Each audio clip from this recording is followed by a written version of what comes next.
ଥରେ ସମସ୍ତ ଚଢ଼େଇ ଏକାଠି ବସି କଥା ହେଉଥିବା ବେଳେ କୁଆଡ଼ୁ ଗୋଟେ ଦୁଷ୍ଟ ଶାଗୁଣା ପକ୍ଷୀଟିଏ ଆସି ସେଠାରେ ବସିଥିବା ଚଢ଼େଇମାନଙ୍କ ପାଖରେ ବସିଯାଏ।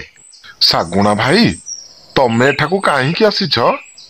ତୁମକୁ ଦେଖିଲେ ଆମକୁ ବହୁତ ଡର ଲାଗୁଛି।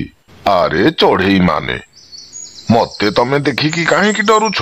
ମୁଁ ତୁମମାନଙ୍କ ଜଙ୍ଗଲରେ ତୁମମାନଙ୍କ ସାଥିରେ ରହିବାକୁ ଆସିଛି।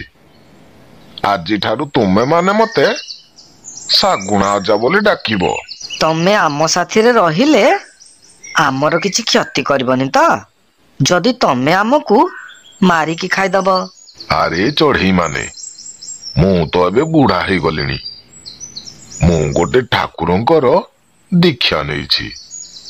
ମୁଁ ଆଗ ଭଳି ଆଉ ଆମିଷ ଖାଉନି। ତୁମେ ମାନେ ଯାହା ଖାଇବ ମତେ ସେଥିରୁ ଟିକେ ଦେଲେ ମୋର ଦିନ ସାରା ଚଳିଯିବ। ତାପରେ ଶାଗୁଣା ପକ୍ଷୀ ଚଢ଼େଇମାନଙ୍କୁ ଏମିତି ମିଠା ମିଠା କଥା କହି ବୁଝେଇ ଦେଲା ଓ ସେଠାରେ ଚଢ଼େଇମାନଙ୍କ ସାଥିରେ ଆରାମରେ ରହିଲା। ଚଢ଼େଇମାନଙ୍କ ସାଥିରେ ରହି ଚଢ଼େଇ ଛୁଆମାନଙ୍କୁ ଲୁଚି ଲୁଚି ମାରିକି ଖାଇ ଦେଉଥିଲା। ଏଇ ଚଢ଼େଇ ମାନେ ସତରେ ବୋକା ଗୁଡା। ମୁଁ ଯାହା ମନ ଗଢା ଗପ ଶୁଣେଇ ଦେଲି ତାକୁ ବିଶ୍ୱାସ କରିନେଲେ।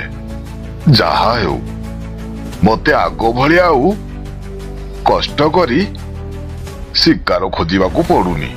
ମୁଁ ଏଠି ଆରାମରେ ବସିକି ଖାଉଛି। ଥରେ ରାନୀ ଚଢ଼େଇ ଖାଦ୍ୟ ଖୋଜୁଥିବା ବେଳେ ତାଙ୍କୁ ହଠାତ୍ ବୁଦାମୂଳରୁ କଟମଟ ଶବ୍ଦ ଶୁଭିଲା। ସେ ବୁଦାମୂଳକୁ ଯାଇ ଦେଖିଲା ଶାଗୁଣା ପକ୍ଷୀ ଗୋଟେ ଚଢ଼େଇ ଛୁଆକୁ ମାରି ଖାଉଛି।